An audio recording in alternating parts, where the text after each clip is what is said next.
Ladies and gentlemen, boys and girls, children of all ages. All right, we're going to go through this customary Google Slides.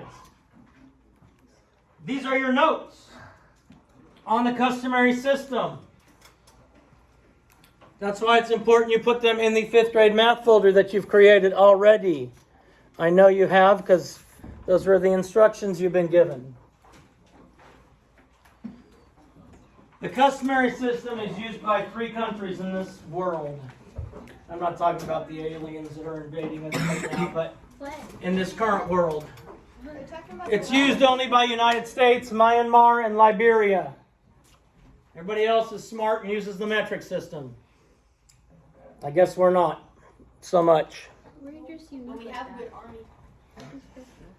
If we look, these are the things you're going to have to convert between. We just did a quick lesson on changing in customary units of length. You're going to have to know customary units of capacity and units of weight. You don't have to have these memorized. You now have them in your math folder in Google Classroom. If it were a test, like a map test or anything like that, you will have access to this information. So you don't have to have it memorized. Now we got to figure out which operation do we use. We just talked about that when we did the quick lesson on length, customary system of length. If you're going from a bigger unit to a smaller unit, you multiply. So if we were going from miles to feet, we multiply. If you're going from a smaller unit to a bigger unit, you divide. Inches to feet, you divide. This is like a division sign. It's like a multiplication sign. Y'all got it? Y'all got it? We're going to look at this slide. Now see, when I asked kids in this last class, my first class, they couldn't answer these simple questions. Mostly because they weren't paying attention. So I know you'll pay attention. Excuse me. To build a new swing, Mr. Matson needs 9 feet of rope for each side of the swing and 6 more feet of the monkey bars. Or for the monkey bars. The hardware store sells rope by the yard. And then the beauty of these pages, and they're in your textbook, but I don't figure you need to carry around a gigantic textbook wherever you go. No. So, I'm trying to save you from having to carry stuff. Dax, how many feet of rope does Mr. Matson need for the swing?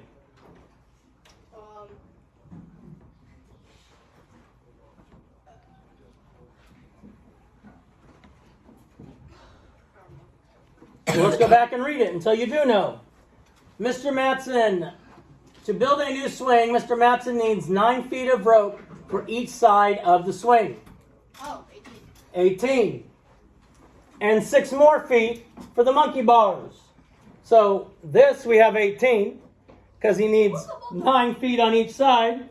If there's not a text box, put one in. I don't know. The second question was how many feet does Mr. Matson need for the swing and the monkey bars combined, Riley? We know the swing requires 18 feet because that's what we put as an answer to that question.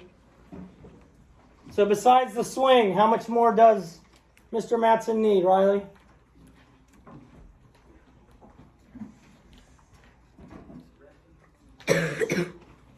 Zach? 24 total. 18 for the swing, plus 6 more for the monkey bars. So he needs a total of 24 feet. A total of 24 feet of rope.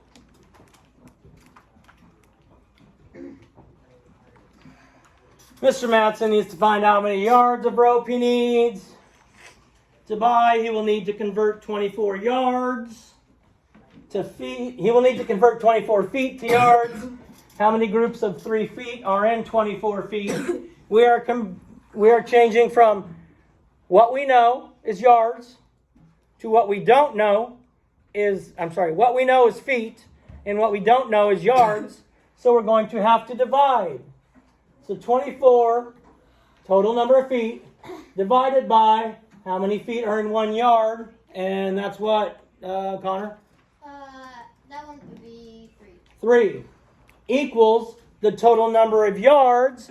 And Chloe, what's the total number of yards? We have here 24 divided by 3 equals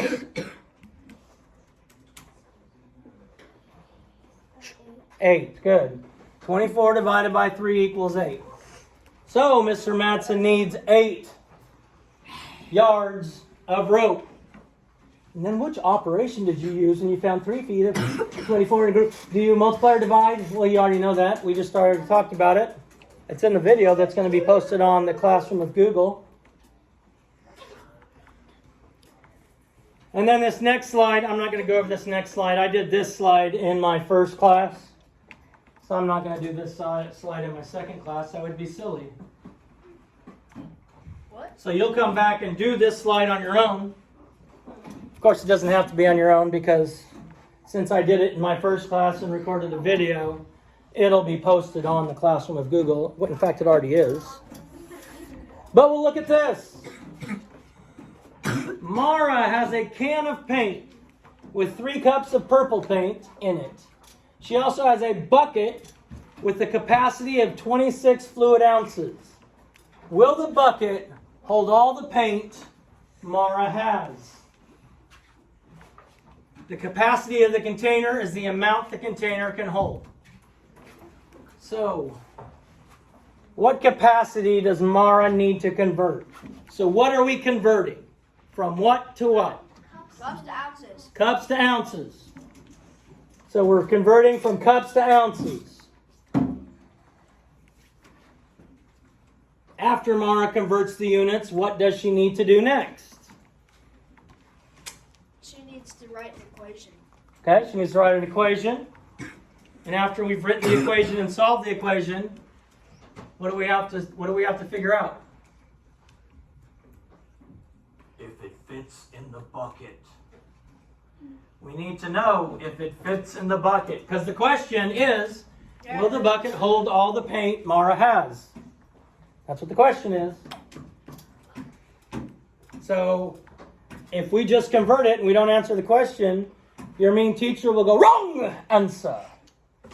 Because he likes to give really low grades. Because he's mean, I heard. Yeah. He's very mean. All right, so 1 cup. Who can remember how many ounces are in 1 cup? Azzy? 8. 8 ounces are in a cup. So 1 cup equals 8 ounces. We know how many cups we have, but we need to know how many ounces. So we're going from cups to ounces. So we're going to multiply. You don't have to do the strip diagram, but you need to write your equation down here. How many cups do we have? 3. 3 times how many ounces in a cup? 8. Equals what? 24 ounces. Okay, that's not the answer to my question. We know that 3 cups equals 24 ounces. Now I have to go back and look at the question. Because if you just put 3 cups equals 24 ounces, I would probably have to mark it wrong.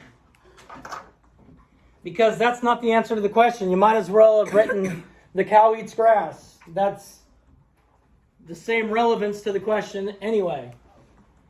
Will the bucket hold all of the paint? How in the world will we know that, Maddie?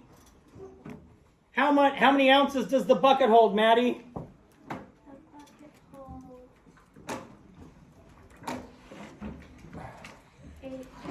The bucket holds 26.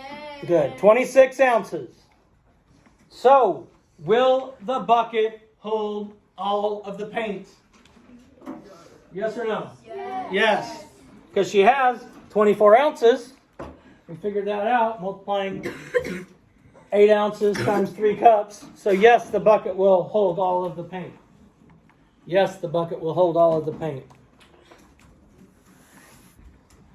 And I don't think, let's see, how many other slides do we have here? Oh my gosh. I'll do this slide too. Oh, this is the same thing. This is the same problem. Convert 3 cups to fluid ounces. So here's our 3 cups. How many ounces is this here? 24. So this blank is 24. Still the same problem. Still the same problem. We did the equation. 3 times 8 equals 24 fluid ounces.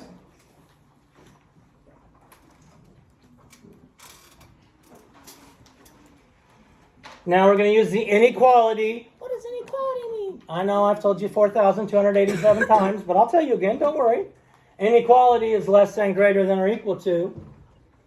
Since what we have found is 24 fluid ounces, we're going to find that 24 fluid ounces is blank than 26 fluid ounces. Less than, greater than, or equal to? Less than. So 24 fluid ounces is less than 26 fluid ounces. 24 fluid ounces is less than 26 fluid ounces. And then we just fill in the blanks very easily at the bottom of this.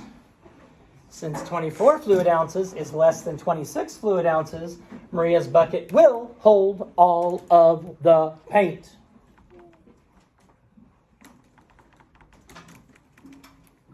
If you use the measurements that are on the beginning of this slide presentation, and you remember, if you're going from a bigger unit to a smaller unit, you multiply, a smaller unit to a bigger unit, you divide, then you're going to be fine.